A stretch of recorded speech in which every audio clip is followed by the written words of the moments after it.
It was a Tuesday in August, the sun setting over Harmony Creek, casting a gentle glow over the quiet streets and sleepy houses. The sky was painted in brilliant shades of orange and purple, as if the world itself was holding its breath. The usual laughter of children was missing, replaced by a heavy, unsettling silence that seemed to press in from all sides. At the park, an empty swing creaked back and forth, its slow, haunting rhythm echoing through the evening breeze, a lonely metronome marking the absence of joy. Where was Lily Anderson, the little girl with red ribbons whose laughter once filled this park, whose presence was as bright as the summer sun? Just an hour before, she'd been here, gripping the swing's chains, her feet kicking at the sky, her giggles rising above the hum of cicadas. Now only her half-eaten apple and an open storybook remained, innocent artifacts turned sinister in the fading light, silent witnesses to a vanished child. These were clues, fragments of a moment before everything changed, scattered on the ground like pieces of a puzzle no one wanted to solve. The question, where was Lily, hung in the air, soon to grip not just the town but the entire nation as fear and worry spread from neighbor to neighbor. The search for Lily Anderson began here with an empty swing and a question that had no answer as police tape fluttered in the growing darkness. The story would be whispered at dinner tables, debated on national news, and turn neighbors into detectives, each person hoping for a clue, a sign, a miracle. It started in this peaceful park, shattering Harmony Creek's comfort into fear and uncertainty. The search was on, and the community would never be the same. No one could have imagined how long or how dark the road ahead would be. The mystery of the empty swing was only the beginning. Who was Lily Anderson? To some, she was just a name on a flyer, a face in a faded photograph.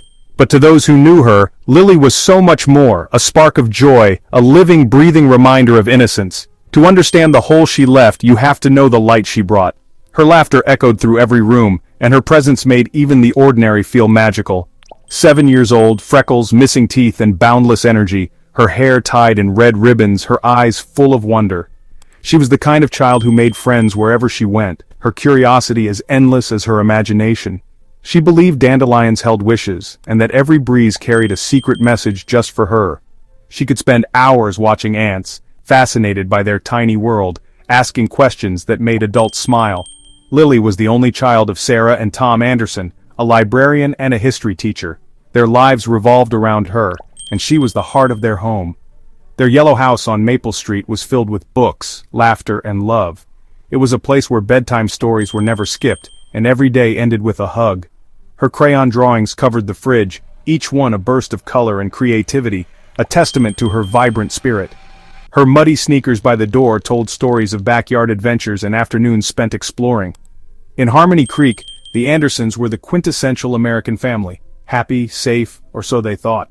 They were the kind of family everyone admired, the kind that made the town feel whole. The town was a postcard, one main street, a white-steepled church, and a population of 5,000. Doors were left unlocked, neighbors greeted each other by name, and trust was the air everyone breathed. Children rode bikes until the streetlights came on, their laughter echoing down quiet streets as dusk settled in. Lily was a beloved fixture, waving to neighbors, helping with gardens, always smiling. She was the heartbeat of the neighborhood, a child everyone watched grow. Her disappearance wasn't just a family's tragedy, it was an assault on the soul of Harmony Creek. The shock rippled through every home, leaving a community forever changed. The bubble of trust was about to burst, and the sense of safety that once defined the town began to slip away. Darkness was coming to a place that thought it was immune, a shadow falling over Harmony Creek, changing it forever. August 12, 2015 began like any other summer day. Lily helped her mother in the garden, then charmed neighbors at her lemonade stand. Around 4, she asked to go to the park, a 2-minute walk away, visible from their window. Sarah tied Lily's red ribbons and said, "Be back before dinner, we're having your favorite." Lily skipped down the sidewalk, book and apple in hand, her mother watching until she reached the swings. For an hour, life was normal. Sarah cooked, Tom came home, the sun dipped lower. At 5:30, Sarah called for Lily. No answer. She called again, unease growing. Heart pounding, she hurried to the park. The book, the apple, the empty swing, no Lily. Spaghetti grew cold on the stove. The perfect afternoon ended in nightmare. In a moment, everything changed. The Andersons' world collapsed, and Harmony Creek would never be the same. The first call to 911 was a frantic plea, Sarah's voice trembling with panic, her words barely coherent as she tried to explain that Lily was missing. The operator's calm questions contrasted sharply with Sarah's rising terror, every second stretching unbearably long. Police arrived within minutes, flashlights sweeping the park and woods, calling Lily's name into the darkness. Their voices echoed through the trees, but there was no answer, only the rustle of leaves and the distant hum of traffic. As hours passed, the reality set in. This wasn't a child who'd lost track of time. The ticking clock became a cruel reminder that Lily was still gone, and hope began to fade with each passing minute. News spread like wildfire. Neighbors gathered, flashlights in hand, faces etched with fear. The once quiet streets buzzed with anxious whispers and hurried footsteps as more people joined the search. The bubble of safety had burst. Fear was now on their street. Doors that were always open were suddenly locked, and every shadow seemed to hold a threat. By nightfall, state police and the FBI were called in, the park cordoned off as a crime scene. The flashing lights painted the night in red and blue, a stark warning that something terrible had happened. Searchlights illuminated a community in shock. Tom and Sarah watched in a daze, their world unraveling. The weight of uncertainty pressed down on everyone, making the night feel endless. Every minute was agony, every sound a surge of hope, then disappointment. Families huddled together, clinging to the hope that Lily would be found safe. The next morning, Harmony Creek was changed, laughter gone, replaced by silence and suspicion. The playground stood empty, a haunting reminder of what was lost. Parents clung to their children, refusing to let them out of sight. The sense of community was now overshadowed by a deep, unspoken fear. A massive volunteer search began. Hundreds combed the town and countryside. Strangers became allies, united by a desperate need to bring Lily home. Teachers, shopkeepers, farmers, all united by grief and fear.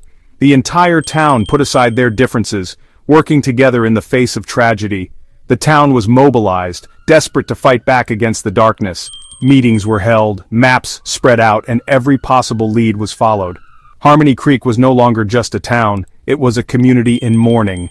Grief hung in the air, but so did determination. And the search for Lily had only just begun.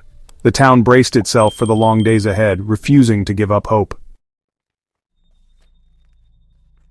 The investigation exploded with urgency. The FBI set up a command post. Lily's face was everywhere, on flyers, on TV, in every home. The nation watched, gripped by the story of the missing girl from Harmony Creek. A hotline was flooded with tips. Investigators chased every lead, no matter how small. They re-interviewed the Andersons, neighbors, and every child at the park. They searched for anything out of place, a strange car, an unfamiliar face. But nothing stood out, except that Lily was gone. The physical search was massive. Teams on foot, horseback, and ATVs scoured the area. K-9 units found the trail went cold at the park's edge, as if Lily had vanished into thin air. Hope faded, replaced by darker possibilities. The media descended, cameras pointed at the yellow house in the park. The Andersons made tearful pleas. Please just let her go, she's our whole world. Their pain became a daily feature on the news. A nation watched, waiting for a miracle. But the miracle never came. With no answers, speculation filled the void. Police were tight-lipped, but rumors spread. Was it a stranger abduction or someone closer to home? The Andersons faced intense scrutiny, their lives dissected, but no evidence pointed to them. Another theory, someone in the community, someone who knew Lily and the town's routines. Paranoia crept in. Neighbors eyed each other with suspicion. One lead surfaced. A witness recalled a blue sedan near the park. Investigators released a sketch, tips poured in, but every lead fizzled. The car, like Lily, vanished without a trace. Theories multiplied, but the case grew colder. Harmony Creek's trust was shattered. The monster, it seemed, could be anyone, or no one at all. And the trail went cold. Weeks turned to months, seasons changed, and the search faded. The media left, the command post was dismantled, and Lily's story became a fading headline. For her family and the detectives, the pain only deepened. The case shifted from urgent search to cold case. The hotline fell silent, leads dried up. Detective Frank Miller kept Lily's picture on his desk, haunted by the puzzle with too many missing pieces. No ransom note, no evidence, no witnesses, just a perfect crime if that's what it was. The park was scoured, but only her book and apple remained. No footprints, no struggle, no clues. Years passed, Red ribbons faded, missing posters disappeared. The case stayed open, a stubborn question mark. On anniversaries, her face appeared on the news, but new leads went nowhere. The trail wasn't just cold, it was frozen. For Tom and Sarah Anderson, life became a permanent limbo. They stayed in the yellow house, Lily's room untouched, hope and grief entwined. The town changed, doors locked, children watched, the park now a place of quiet sorrow.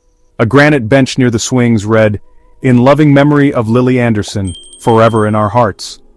Lily's case became a cautionary tale, her name joining a tragic list of missing children.